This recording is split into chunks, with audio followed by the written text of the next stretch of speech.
તમે રામના ગૂઢ રહસ્યો જાણવા માંગો છો એટલે મૂઢની જેમ પ્રશ્ન કર્યો.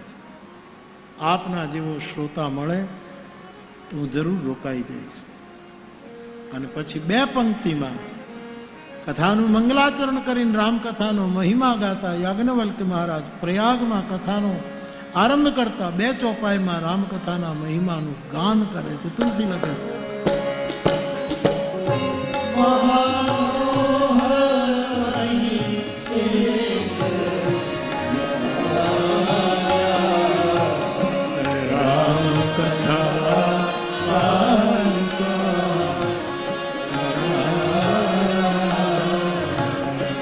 રામ કથા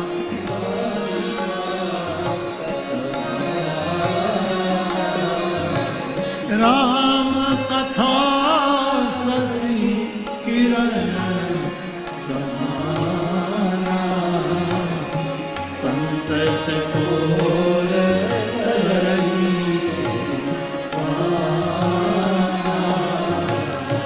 રામ કથા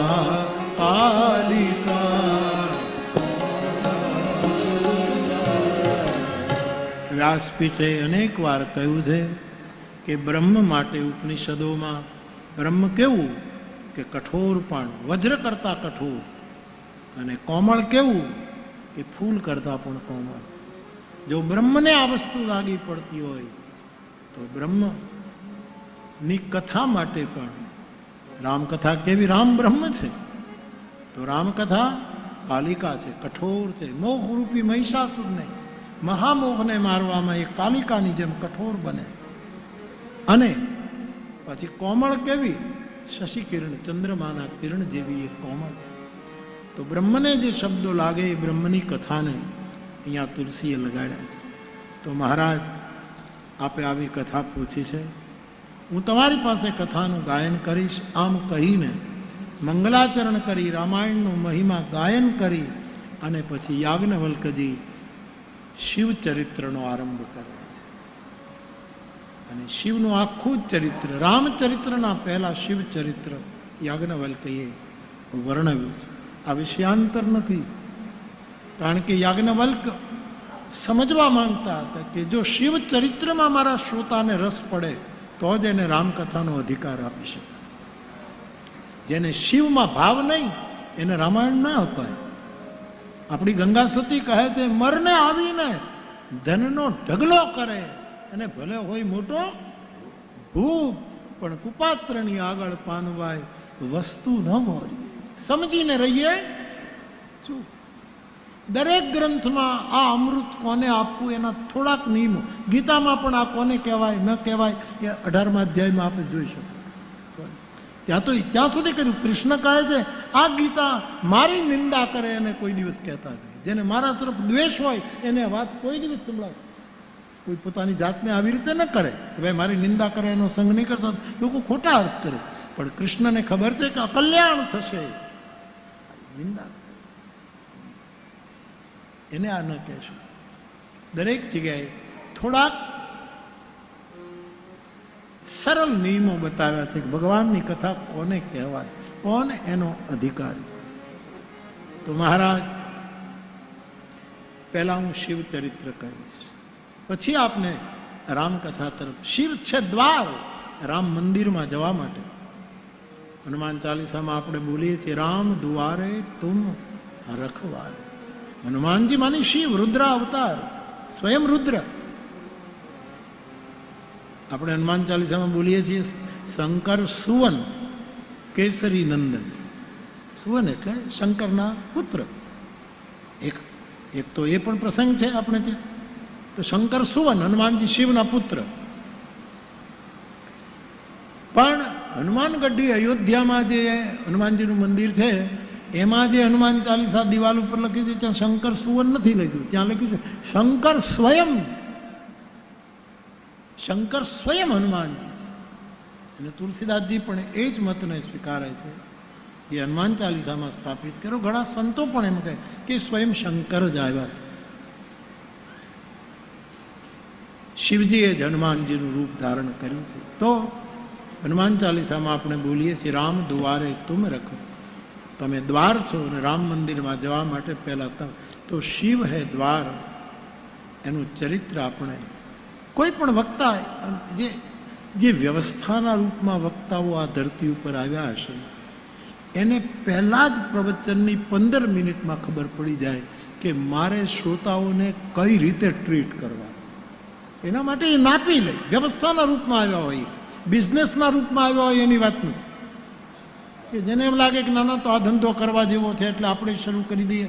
પહેલાં તો વર્ણન કરતા પહેલાં ગુરુ જોઈએ, એ રામાયણની શરત છે. આ શંકર ભગવાન શું બોલ્યા? કાગભૂષણની શું? ખગપતિ રામ કથા મેં બરની. શિવે શું કીધું? રામ કથા ગિરિજા મેં બરની. વર્ણન કરવાનો અધિકાર માનસના નિયમ પ્રમાણે ક્યારે આવે? તેહી કરી બિમલ વિવેક વિલોચન બર્ણવ. પહેલા બુદ્ધ પુરુષની ચરણ રેતથી આંખો પવિત્ર કરો, પછી વર્ણન કરવાનો અધિકાર મળે. આવું આ માનસનું સૂત્ર છે. ગુરુપદ રજ મૃદુ મંજુલ અંજન નયન અમિય દૃગ દોષ વિભંજન તેહી કરી બિમલ વિવેક વિલોચન. હવે બર્ણવ રામચરિત્ર. શંકર ભગવાન પણ સિદ્ધાંત, શંકર તો ગુરુના ગુરુ છે પણ છતાં કહે છે હું વર્ણન કરું છું કોઈ પરમ ગુરુનો. પોતે પરમ ગુરુ છે પણ એ તત્વને એણે સ્વીકાર્યું. કાગભૂષણજી પણ કહે છે હું વર્ણન કરું છું મારા ગુરુની. આપણે જે વર્ણન કરવા માટે ગુરુ તો કોઈ છે નહીં. મારે નુગરા ગણાવવા છે, નુગરાના કેટલા, પણ એ તો આપણે એકલા હોય નવરાશ હોય ત્યારે, પણ એકલા તો હોવાના નથી. આપણે નવરાશ તો આવે. નુગરા હું બોલ્યો છું તો કહીશ તમને કે નુગરા કોને નર રે નુગરાનો નેડલો. આપણા પ્રાચીન ભજનોએ શું કામ કર્યું. નર રે નુગરા, કોને કોને નુગરા ગણવા. એ પણ જે ગુરુ પરંપરામાં માનતા હોય, જે નથી માનતા એને આપણે કંઈ કહેવાનું નથી. ઘણા માણસો એમ જ કહે કે અમારે ગુરુની જરૂર નથી, તો બહુ સારું. પણ મારા માટે તો ગુરુ જોઈએ જ. તમારી મને ખબર નથી. તમે પણ સીધા ઉપડી જાઓ, કાંઈ કહેવાય નહીં થાય, વાયા ન જાઓ એવું પણ બને. પણ મારે ભાદરને કાંઠે જવું હોય તો વાયા દેવળા જવું પડે. જ્યાં જ્યાં એનો રસ્તો હોય ત્યાંથી મારે જવું પડે. એમ કોઈક ગુરુ જોઈએ. તરતા શીખવું હોય તો કોઈક તરતા શીખવનારો જોઈએ. લખતા શીખવું હોય તો કોઈક લખવાય છે. એમ અધ્યાત્મમાં યાત્રા કરવી હોય તો મારા માટે તો કોઈ આશ્રય જોઈએ. એને જ એટલે કોઈ પણ બુદ્ધ પુરુષ આમ વ્યવસ્થાના રૂપમાં જે હશે, જેણે ગુરુ રજ આંજીને વર્ણન કરવાનો સંકલ્પ કર્યો છે, 5-10 મિનિટમાં જ સભાને સમજી લે કે આ સભાને આમ જ કહેવાય, આ સિવાય બીજી વાતો આને ન કરે. આમ જ કહેવાય, આ સિવાય બીજી વાતો આને ન કરે. સીધી વાત એની. એટલે શિવચરિત્ર પૂરું કરશે ત્યારે યાજ્ઞવલ્ક કહેશે કે મહારાજ આપે મને રામચરિત્ર પૂછ્યું પણ મેં શિવચરિત્ર વચ્ચે કહી દઉં. આપણે એમ તો નથી થતું ને, થયું ને કે વક્તાએ વિષય છોડી દીધો? નહીં, પણ મારે જાણવું હતું, તમારો મર્મ જાણવો હતો કે તમને શિવચરિત્રમાં રસ જાગે તો જ તમને રામ રસ તરફ હું લઈ જઈ શકું. આ કસોટી હતી. મારી વ્યાસપીઠ પેલી બહુ જૂની વાત કયા કરે કે એક માણસને 3 વાગ્યાની ટ્રેન પકડવાની હતી. બહુ અગત્યનું કામ હતું, જ્યાં જવું હતું ત્યાં એને 3 વાગે ટ્રેન મળે. હવે એની ઘડિયાળમાં 2 વાગી ગયેલા. બીજો દોડતો આવે, રિક્ષા મળે નહીં, વાહન મળે નહીં, અને દોડતો. એમાં ખેતરમાંથી કેડીમાંથી નીકળ્યો. એક ટેકરા ઉપર એક ગોવાળિયો ઘેટા બકરા ચારતો હતો. એ લાકડીનો ટેકો અહીંયા રાખી અને કાન ઉપર હાથ રાખીને દુહા ફેંકતો હતો. એમાં ઓલો ગણેલો ત્યાંથી નીકળ્યો. તરવેણીને તીર, અમે હાગવ નહીં, હરજા નહીં, આવતડો આહીર, દાંતણ કરવા દેવરો, દીકરીઓ દેવાય પણ વહુવારું દેવાય નહીં. એક હાથે આ બધું ભાદરને કાંઠે, એક હાથે 2 જાય તો એ ઢાલું માગે, ઢોલું, આ બધું દેવરો નાણાં દે, આ બધું આ ફેંકતો હતો. કાંઈ કામ ન હોય. પછી એમાં પેલો ભણેલો આવ્યો. 2 વાગી ગયેલા, 2 ને 10 થઈ ગઈ સાહેબ. આવતા ટેકરો ચડ્યો. એ સાહેબ રામ રામ રામ રામ.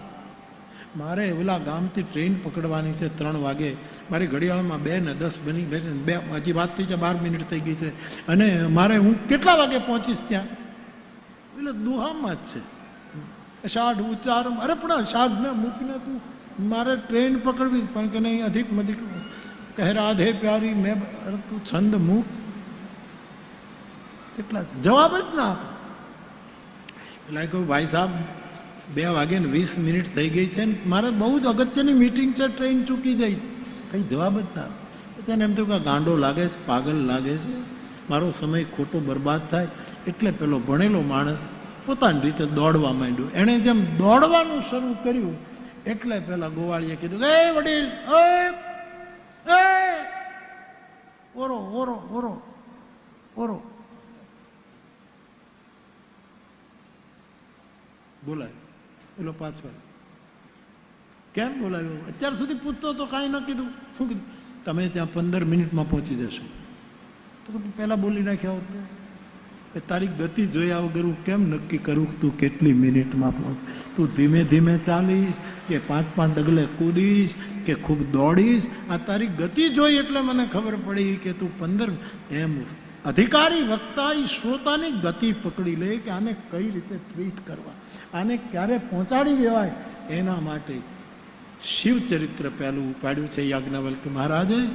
અને પછી શિવજીની કથાની ચર્ચા આપણે સંવાદ કાલે કરીશું, અને બનશે તો કાલે રામ જન્મ સુધી પણ આપણે પહોંચવાનો પ્રયત્ન કરીશું. જો બનશે તો શિવ ભગવાન ફ્રી હોય ને પરણવાની હા પાડે તો કાલે મારે એને વિનંતી કરવી છે કે કાલે સોમવાર છે ને તમે પરણો તો સારું. અને સોમવારે એ વધારે બિઝી હોય છે, કારણ કે લોટો ચડાવનારા બહુ જાય ને, એટલે શંકર જો ફ્રી હશે તો વળી હશે, નહીંતર ભગવાન જાણે. તો આજની કથાને અહીંયા વિરામ. આમ નામ બેઠા રહેજો, આમ નામ 2 મિનિટ બેઠા રહેજો. કથા વિરામ આપું એના, અને એના પહેલા વિનંતી કરી દઉં, બધા પ્રસાદ લેજો. આ લોહલંગરી બાપુનો ભંડાર બગાડતા નહીં, જેટલું જોઈએ. આપણે નગરમાં રહેનારા છીએ ને બગાડીએ. હમણાં હું આદિવાસી વિસ્તારની ખાંડાની કથા કરીને આવ્યું. સાહેબ થાળીમાં એક ચોખાનો દાણો ન રહેવા દે, જેટલું જોતું હોય એટલું જ ખાય, અને બિલકુલ પ્લેટ ખાલી, અને એક પણ માણસ લાઈન ન તોડે. ભલે 3 કલાકે વારો આવે. આ સભ્યતા મેં આદિ તીર્થવાસીઓમાં જોઈ, ખાંડામાં, જેને હું આદિ તીર્થવાસી કહું છું, ત્યાં મેં જોઈ. એટલે આપ પ્રસાદ લેજો, બગાડતા નહીં. તપસ્વી ઋષિ કૃષ્ણશંકર દાદા એમ કહેતા કે અન્નનો કણ અને સાધુની ક્ષણ એ કોઈની બગાડવી નહીં. માટે આ પ્રસાદ છે, પ્રભુ પ્રસાદ. આપ બધા જમજો. હું નિમંત્રણ આપું છું વ્યાસપીઠથી, ગોંડલની ગાદી તરફથી તમને નિમંત્રણ આપું છું, લોહંગ ધામ તરફથી તમને નિમંત્રણ. કથા ન સાંભળો તો કાંઈ નહીં, પણ ભોજન કરવા આવજો, ભોજન કરવા આવજો. પણ 2 મિનિટ. ને બાકી તમને બધી છૂટ છે. તમારે છે ને કથા તો લગભગ હું 9:45 10:10 તો આવી જાઉં છું. મંગલાચરણ ન કરવું એટલે 10:30 થઈ જાય. એટલે તમારે કથામાં છે ને 11 11:30 આવવું, અને 11:30 સીધા આમ દૂરથી કથાના દર્શન કરી બાપુ આવી ગયા છે ત્યાંથી તમે પગે લાગશો એટલે મને પગી જાય. અને પછી તમારે સીધું જે બાજુ ટર્ન લેવો હોય એ બાજુ રસોડા તરફ જઈ જવાનું. ત્યાંથી ડીશ લેવાની, ભીડમાં ઊભું રહેવું ન પડે, હેથકનું ખાતા નહીં, જેટલું જરૂર પડે જમજો. પછી 12 12:30 જમીન પાછા ઘરે જઈને સૂઈ જાજો. બીજું આ ગરમીમાં સાંભળવા આવ્યા હો તો પછી છેક સુધી બેસજો. અને છેલ્લે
हरे राम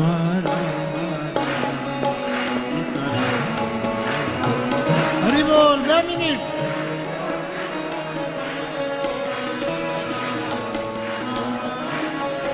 हरे राम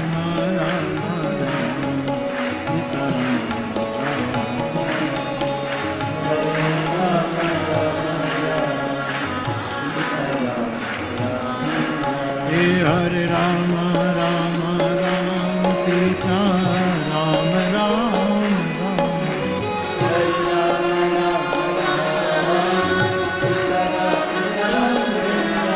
हरे राम राम राम सीता राम राम राम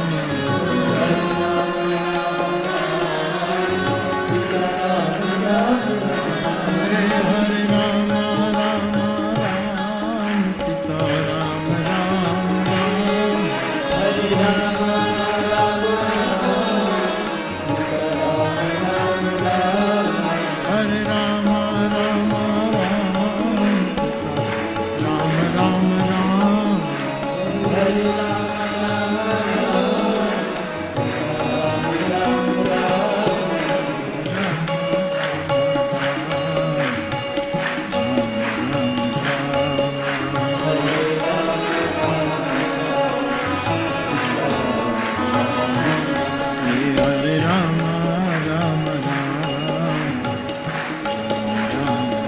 हरि बोल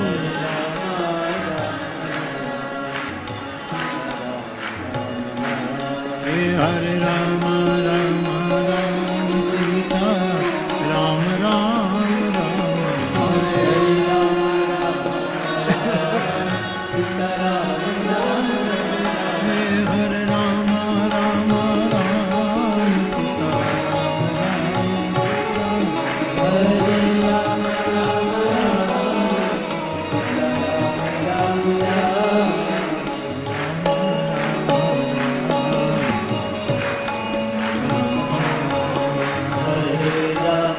हरि बोल हरे राम राम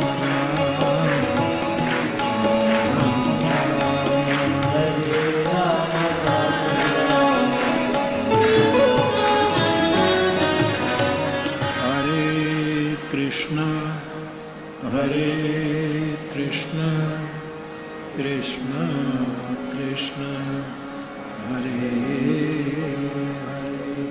हरे हरे राम राम राम हरे हरे हरे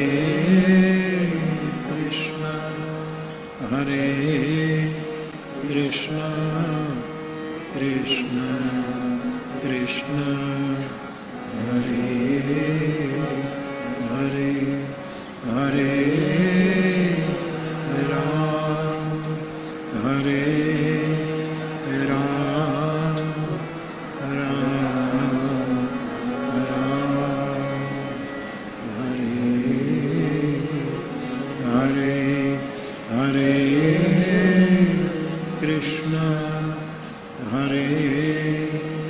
कृष्ण कृष्ण कृष्ण हरे हरे हरे राम हरे राम राम राम हरे पवन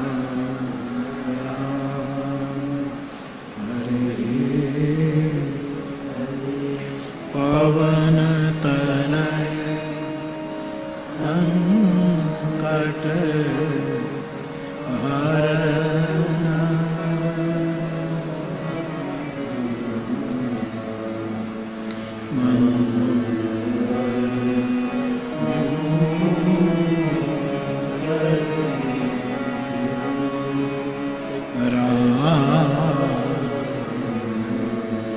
लखन सीता